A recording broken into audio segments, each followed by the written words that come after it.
Has your child stopped eating to the point that it's starting to scare you as a parent? I remember walking through a grocery store here in Michigan called Meijer's, and tears just streaming down my face, weeping as I went through the aisle of protein bars looking for things that were flavored with like Oreo or cupcake or birthday cake that would be sweet enough to entice my son to eat something with just a shred of substance and or protein.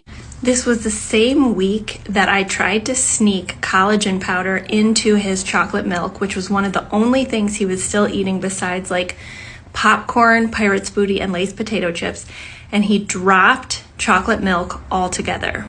No type of exposure, encouragement, behavioral approach helped him, and it actually made it much worse to the point where we were concerned that he was getting enough calories and nutrients to survive without a feeding tube. I didn't know this, but my son was pathologically demand avoidant and autistic, and all of the traditional approaches were actually making it worse. If this is you, I want you to think about 3 things that could really change the trajectory of your child's eating and life. First of all, we often hear that we need to expose children and give them the opportunity to be exposed to foods, right? Like a kid needs to try something 12 times before they know if they like it. However, the logic of the PDA brain and nervous system is the following. Every time their survival brain perceives that you are putting pressure, expectation, demand, or a loss of autonomy around eating, it tells their nervous system to activate, okay? This causes avoidance.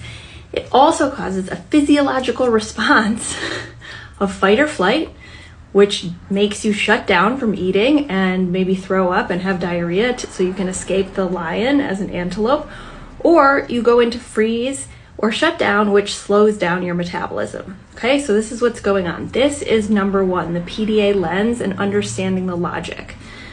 Number 2, I know it feels counterintuitive, but I want to invite you to experiment with shifting the focus away from eating, okay? Stop talking about eating, stop pressuring eating, stop doing things that activate the nervous system and the avoidance and make it more likely that they will avoid what you're giving them, okay?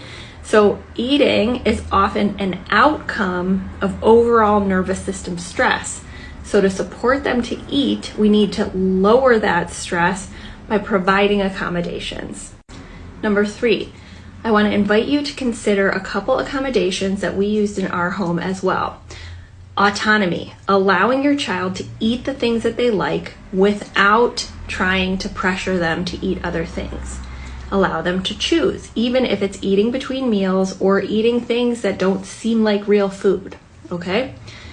Additionally, lowering the demand around eating, which might mean we're no longer forcing them to eat at the table during meal times, and we may be even lowering the demand of getting the food for them and delivering it to them on the couch while they watch a screen. Okay, I know these seem like not good parenting techniques, but if you're a person listening who has a child who was where my child was at, this is going to be life-saving advice, and that's the reason I'm putting it on the internet for you.